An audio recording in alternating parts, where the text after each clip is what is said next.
Hey everyone, welcome back to Todd Bosley's world famous YouTube channel and another episode of our Dynamite High Limit Casino Coin Pusher. I'm back at it again today, and do I have a setup for me? So you guys see the back shelf is completely stacked, and there's kind of denominations go from high to low, from the bottom to the top, except they topped it with a couple 10 grand pieces. So let me tell you a couple things while I put some quarters in. So look at that back shelf there. So back here, just check it from the bottom to the top. So those white chips at the very bottom of that stack, those are our $25,000 chips. So 4 of those bad boys, and we got 100 grand. Actually, if you want to take a look at the sides too, you can see there's about 2, 3, 4, 5. There's about 500,000 on either side, just in those white chips. Each one of those stacks are 100 grand, so you got 1, 2, 3, 4, 5 stacks. That's 500 grand. So the red chips, or the blue chips, right on top of the white chips here, those blue chips are $10,000 pieces, and the red chips on top of those are $5,000 pieces. Yellow is 1,000, purple is 500, black is 100, and these blue up here are 50s. There's also 2 random tokens in here somewhere. One, actually I see one, you guys see the red one right here? It's tucked in behind that stack. So that chip there actually gives us all the cash that's on the side. So any of the cash that's on the side, if I pull that red chip out, I get the cash that's propped up.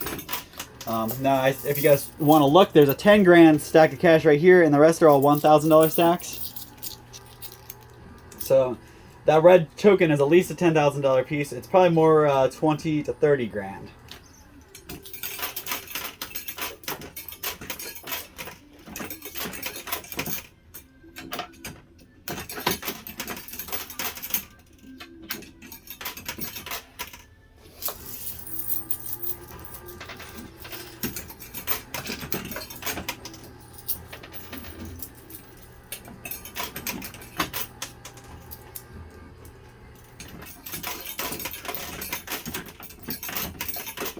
There's also a couple silver pandas in here from the Chinese New Year set.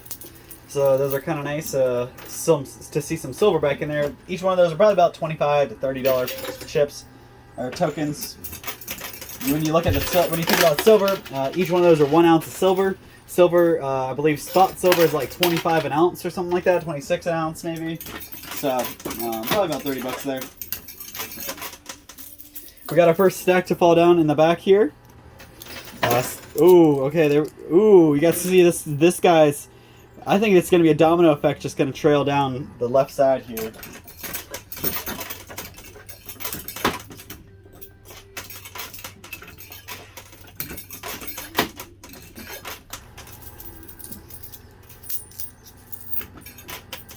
Now I'm going after about, I want 3 to 4 million is what my main goal today. We'll see how close I get to that towards the end. And I've got about 30 minutes to play today. Still haven't been able to get here any earlier like I'm trying to, so we can play a little longer. Something I'm seeing that's going to happen. A lot of stuff falling up on the sides there, which it doesn't really look like it's done anything too bad. There's nothing more than $1,000 token on the sides. And the few $1,000 tokens that are up there might still come down. Now there's another token in there that if I win it, I get all the chips that are on the sides. So all these white chips on the sides. I just got to get the other token, which is just a unmarked arcade token in there. It should say no cash value on the side, on the back of it. That's how we can kind of tell the difference. The one that says no cash is the one that doesn't get the cash off the sides, it gets everything else.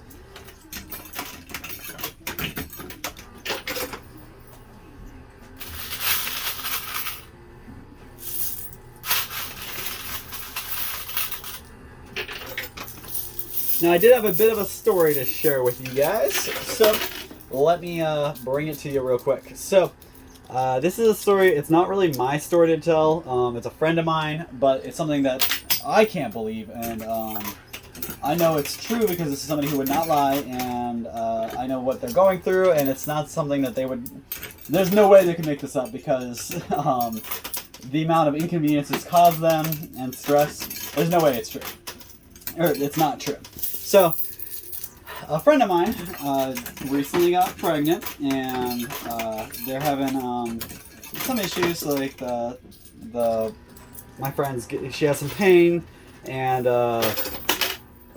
like a back pain and kind of some oh, that was awesome! All right, so the entire middle just fell apart for us, with the exception of one stack. And we can see the token. The token's actually right there. That gold piece right there. That is our token. That's what we want. That token will get us probably about $1 million just those white chips on the side there. That's what it gets us, is the white chips. And it's right in the middle, so we just gotta do a straight shot and shoot it straight to the end. So, as I was saying, a friend of mine is dealing with some complications in the pregnancy, and it's a relatively early pregnancy. They just found out about it. So, they're trying to receive health care. They go to the hospital here in town that doesn't have a pregnancy wing anymore. They do a little ultrasound, and they're unable to see anything. The number, what she thought she was like 6 weeks pregnant, and then the numbers were showing she was like 2 or 3 weeks pregnant. So, since they couldn't see anything in the ultrasound, they kind of got worried. And since she's having these pains, they're thinking it could be related to the pregnancy. So they're not really sure what it is. So on Sunday, they went to the they go to the ER, spend a couple hours there, come back with an antibiotic and just basically a unsuccessful ultrasound. Pain doesn't go away. A couple days later, she goes. She tries to go to another hospital in another town. It's like a 20 or 30 minute drive to this hospital, but they did it because they thought it was going to be helpful. They didn't go till like 1:32 in the morning because that's when the pain really got bad. So they headed over there at 2 in the morning, and they sat there for 3 hours. And in the time they were there, they actually experienced a older lady. She was about 94 years old, and she had been there for 14 hours in the waiting room with an IV hooked up to it. Now this blows my mind. An IV hooked up to her in the waiting room, and she had been there for 14 hours. That is not okay.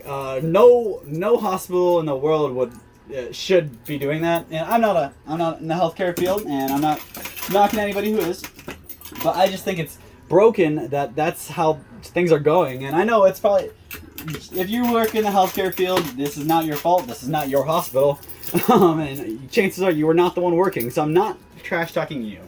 I'm just trash talking the healthcare system and how somebody can be forced to wait in a waiting room for 14 hours when they're 94 years old and they have an IV stuck into them. Like, it's, when you have an IV, you should be in your own room. When you're 94 years old, you should be in your own room.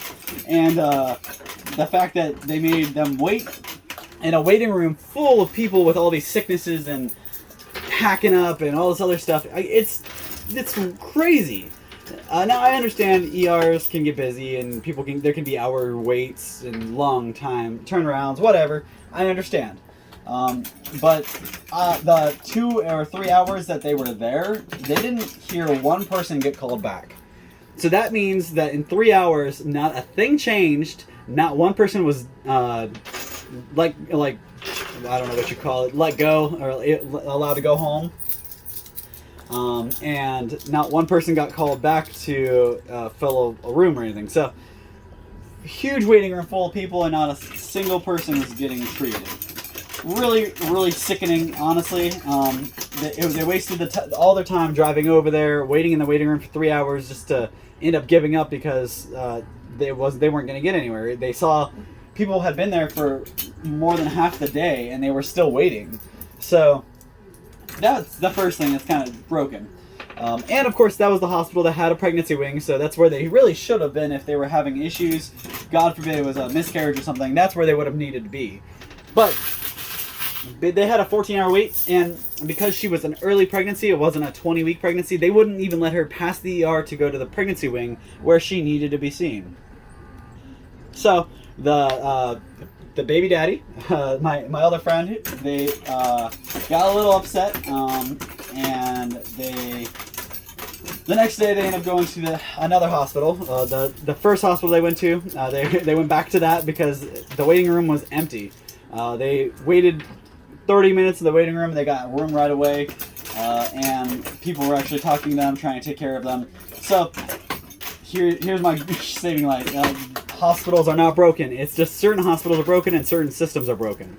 So she got seated. They don't have a pregnancy wing in this hospital, but they were able to take her back, and hopefully I'm getting this whole story right. They were able to take her back and do the ultrasound, and they were able to see something this time. So something else they were afraid of was that it was an ectopic pregnancy, which means that that basically the egg didn't get implanted in the right spot.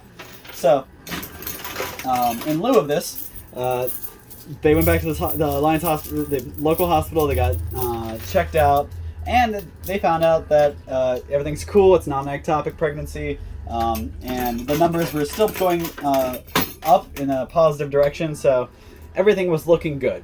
They didn't know why she was having these pains, so they gave her some Tylenol and said, just be careful, bed rest, and just be careful. So it's pains like that, I guess, are signs of early miscarriages and stuff. So they really want to be careful with that, but that scares her even more. So she tries to call her doctor to get an appointment set up, because that's what the ER said, was to make sure you get a follow-up with your local doctor. So she did. She called, and during this process, they had called trying to get into a doctor already. Like, before they went to the second hospital, they tried to go to see a doctor so they could actually get this taken care of by somebody who knew them. But no doctors would see them, and they all were like, oh, well, we'll look at the reports from the hospital and tell you if it's something that we need to see you soon or if we can wait on it. And this girl was in severe pain to the fact where she was huddled over crying. That's not okay to tell somebody, oh, I'll let you know if it's something I need to see you about. No, we are saying that's something we need you to see us about. We pay for the doctors and all that stuff. So it's just crazy that this is what they had to go through. My friends were like, they actually called their nurse and blew up on the nurse. Just cussed her out because she wasn't, she was saying these things, but she wasn't gonna call the hospital, because they basically were trying to get into the pregnancy wing, and they figured, well, maybe a referral would help them. So maybe if their doctor would call the Canton hospital and let them know that, hey, this is what they needed to do. So that's what they were trying to do, and the doctors were just being really difficult, acting like they didn't care, they couldn't do anything, they were powerless, yada yada. When really they could have called, and even if they called and it did nothing, they could have at least called and tried. And that was my friend's problem. They just didn't see anybody really caring or showing any sense of urgency. When it's a early pregnancy with a woman who already has issues in that department, as far as fertility goes, so they should already be, caring for her and going out of their way to make sure this is not the same thing that's happened to her in the past. But nobody was really going out of the way. They wouldn't even call her back. And then when she called, since they didn't call her back that day, the next day she calls to try to get this follow-up and appointment scheduled. And she calls all day long, and not a single person answers the phone all day long. All day long she calls. Finally, she leaves a voicemail. Still, not a single person called her back. So, when she called again the next day, because she didn't want to blow their phone up, but you have to get your stuff taken care of. And as I've heard from family members, in the healthcare field, you have to advocate for yourself, because at the end of the day, the doctor only really cares about their wallet. That's a job to them. The nurse, that's a job to them. That's their job. When you go to work and after you get home and clock out of work, do you think about work? If you're a good employee, maybe you do. Or if you had a bad day, maybe. But a lot of 9-to-5ers, when you get off work, you go home and you relax and you forget about work until you go back the next day. And I understand that. That's just kind of the point you have to keep in mind when you're dealing with these people, because it's your health, it's your life, and it's you're paying the insurance, and your insurance is paying them. So the reason why they have a nice house, a nice car, a nice family, the reason why they have all that stuff is because of our insurance. If we weren't going to them and your insurance wasn't paying them, they would not be there. Now, I'm not saying that all doctors are, bad. I actually have a lot of really good doctors in my own, healthcare that are awesome. But I've also experienced a lot of bad ones. So I just know that some people act like they care, and some people really do care. Now, actually, I wanted to share, just kind of segue away from my friend's story to my own story.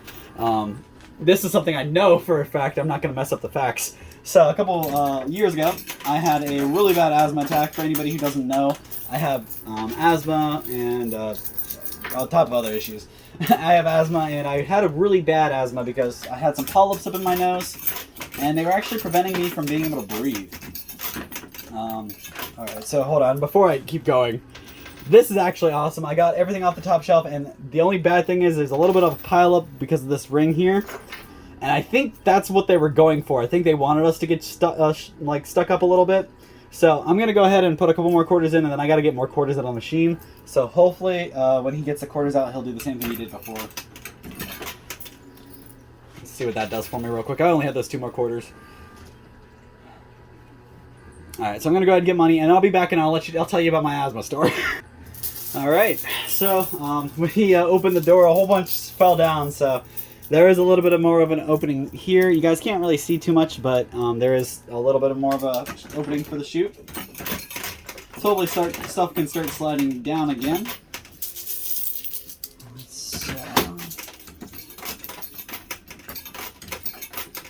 So I was going to tell you guys about my little asthma story. So a couple years ago, I had a really bad asthma attack. Like, I was so bad, I was on the floor, huddled over because I couldn't breathe. Because I had these polyps up in my nose that were preventing, like, literally cutting my oxygen intake by like 75%. So I never realized when you're a little health news or info. You actually, a lot of, even though you don't realize it and you may not think about it, you do breathe a lot through your nose, and a lot of your oxygen comes from there. So when you, if you plug your nose for a day, you would realize that you would have to take a lot more deeper breaths. You'd get winded a lot more often. Stuff like that would catch up to you. So I never realized this, but the polyps caused that, and I didn't know that's what it was. I just thought I had bad allergies and I was always stuffy. So I got this figured out, but I actually had to go to the hospital, and they checked me in. I was all my numbers were messed up because, you know, when you're out of breath, your heart's trying to compensate, your lungs trying to compensate, your whole system gets messed up.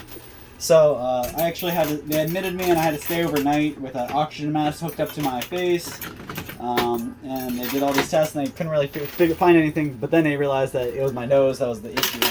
So they had to forward me over to a Dr. Carnegie here in Alliance, and he is one of the best ear, nose, and throat doctors I have ever seen. Actually, I think if you look him up, he is one of the best in the country. So he is incredible. He's super nice.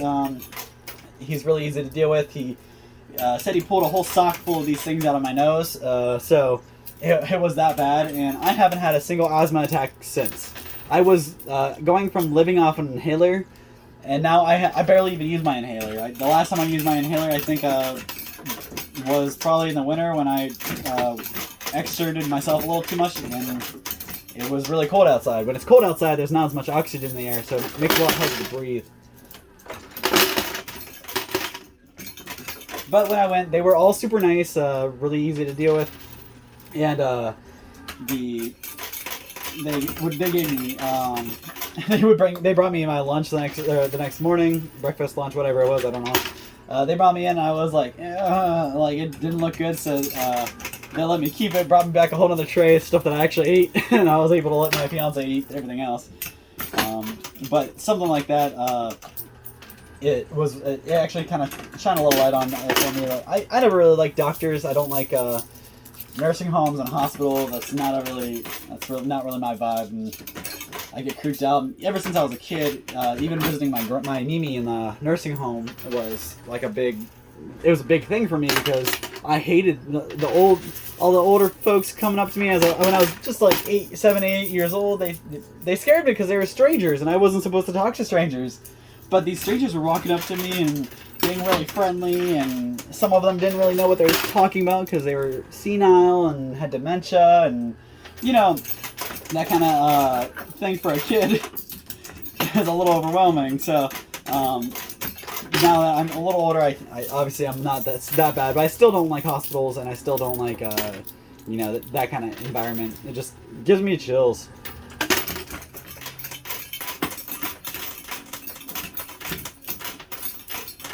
And I also, you can argue with me all day on this one, but I'm right because it's a fact. Doctors get paid to tell you that something is wrong. That's the end of the conversation. Doctor's job is to tell you what's wrong. You go to a doctor and you pay them all that money because they went to all that school to know what they're talking about and to tell you that what you're experiencing is legit and why it's experiencing. So that's why I don't really like to go to the doctors, because you go to the doctors and they just tell you a bunch of bad news. So as I'm getting older, I'm realizing that you can't have that mindset. You gotta take your body get checked. I didn't even realize that like the small little things that I did as a kid really affected me now that I'm older. Dodgeball, for example. Back in high school, I played dodgeball every single day. Our gym class was probably about 95% dodgeball, and we took all the other sports whenever we wanted to, pretty much. Our gym teacher would have us one day a week do a sport, and the rest of the days we'd do dodgeball, because dodgeball was fun, and he wanted to keep his students happy, I guess.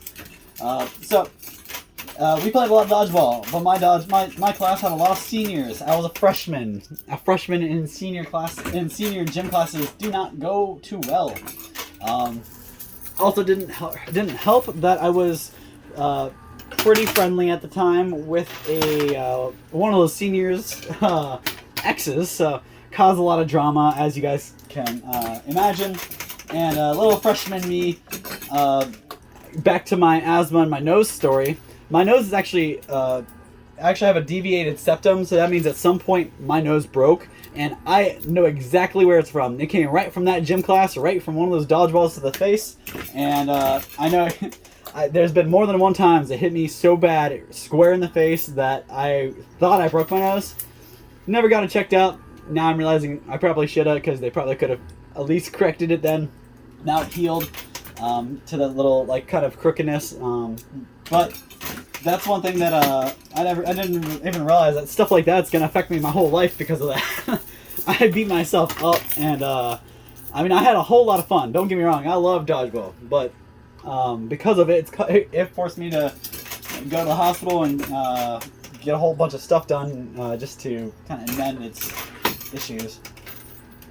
Also, I probably overexerted myself a little too much growing up on many different applications, and now my knees are shot. So my doctor told me that last time I went that I have arthritis in my knees, and here I am spelling all my troubles. But just some stuff that you don't think about until it happens to you, and there's some stuff that you can't ever imagine or picture how it feels or how the experience is, because you'll never be in that position, and you'll never have to. I hope that there's a lot of stuff that my family has gone through. For example, both my grandparents had diabetes, and that's one thing I really hope that I don't end up with. So if I don't change the way I treat my body now, I'm gonna end up paying for it later on.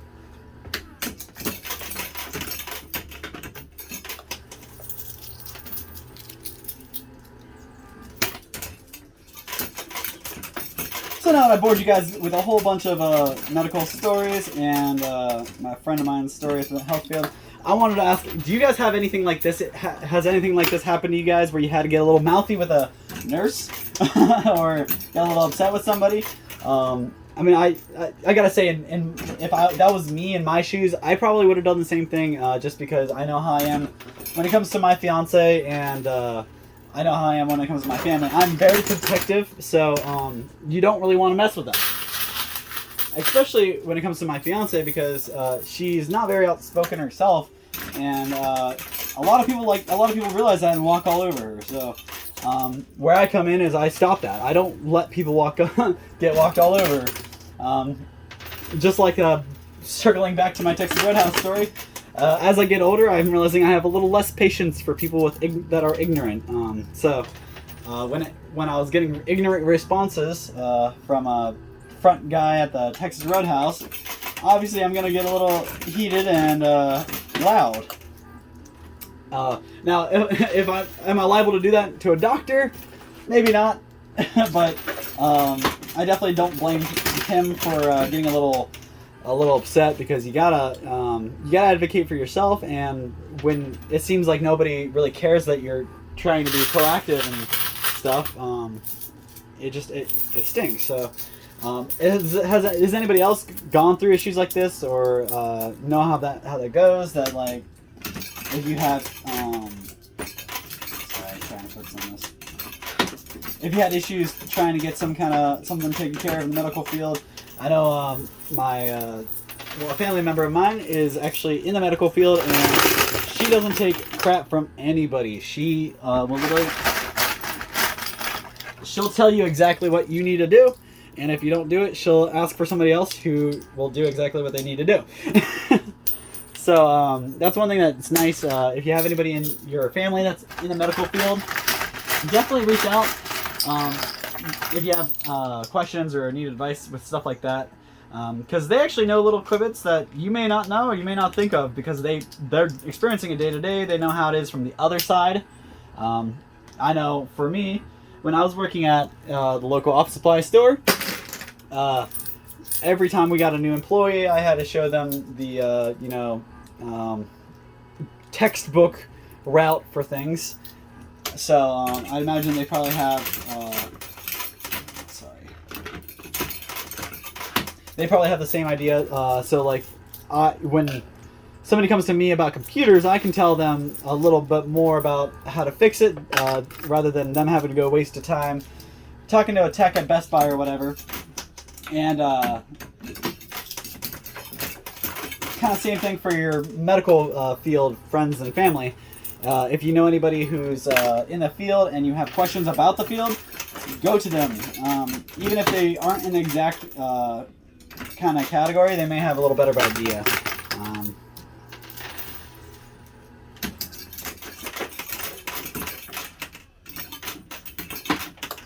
And especially when it comes to children, you gotta think that the doctors have to keep putting that as priority. So I count up on my last couple minutes here, last minute or two actually. I'm gonna go ahead and try to put the rest of my quarters in here. I got a little bit of extra time. I think I can probably afford to keep going till my quarters run out. But I gotta say, I do not have that many quarters left. I am using the quarters that I pulled out of my winnings already.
Alright guys, last handful of quarters.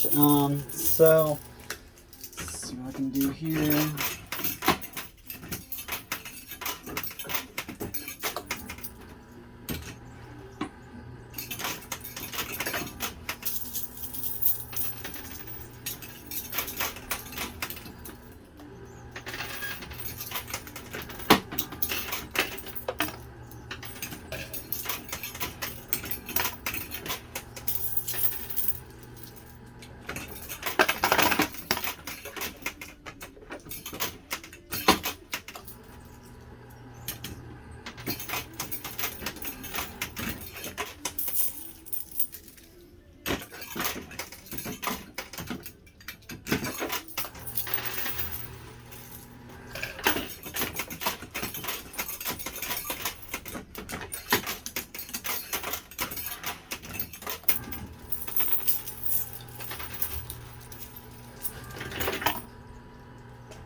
Alright, that's it. That's all the quarters I got, so we'll see if that can do anything for me.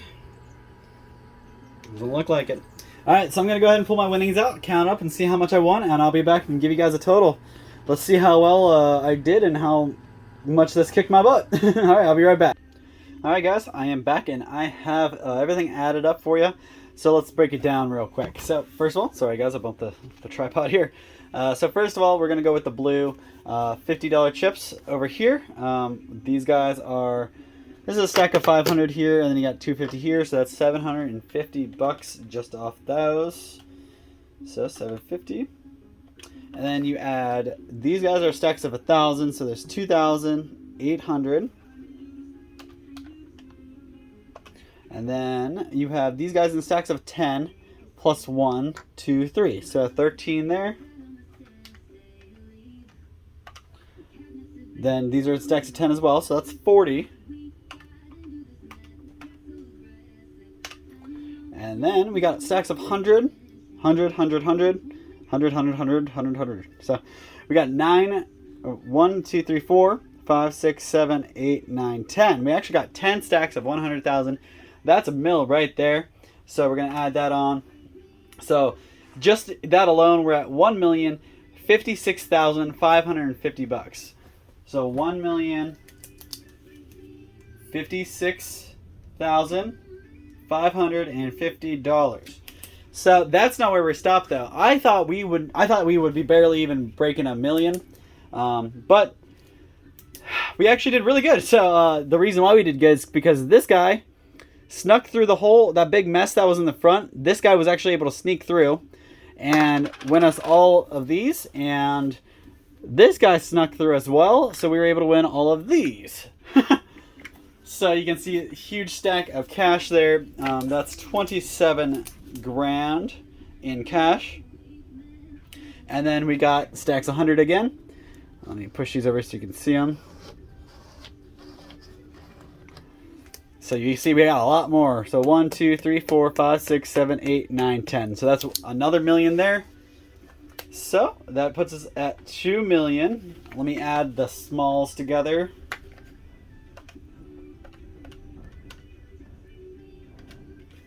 All right, so that puts us at $2,083,550. So just shy of 3 million. Couldn't quite get up over the threshold. But maybe tomorrow or the next day when I can get back in here, I can knock it out and actually pull that.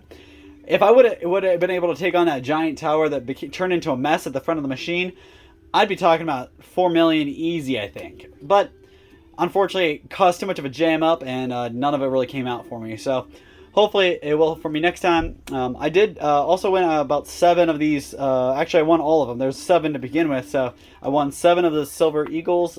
So I got a little bit extra on there, but it's not going to take us up to 1,000. So today, my final, one more time for you guys, is $2,083,550. And I actually kind of made some of my money back in from the last time. So pretty good day in all in all. And hopefully when I get back in here, I can pull out 3 to 4 million. That's what I've been chasing. I'm chasing that $3-4 million dream, I should say. So hopefully we can pull that out, and you can call me the next American Dream. All right, guys, thank you so much. Hopefully next time we'll walk away with a bunch more. Thanks, and have a good couple days. We'll see you same time, same place next time.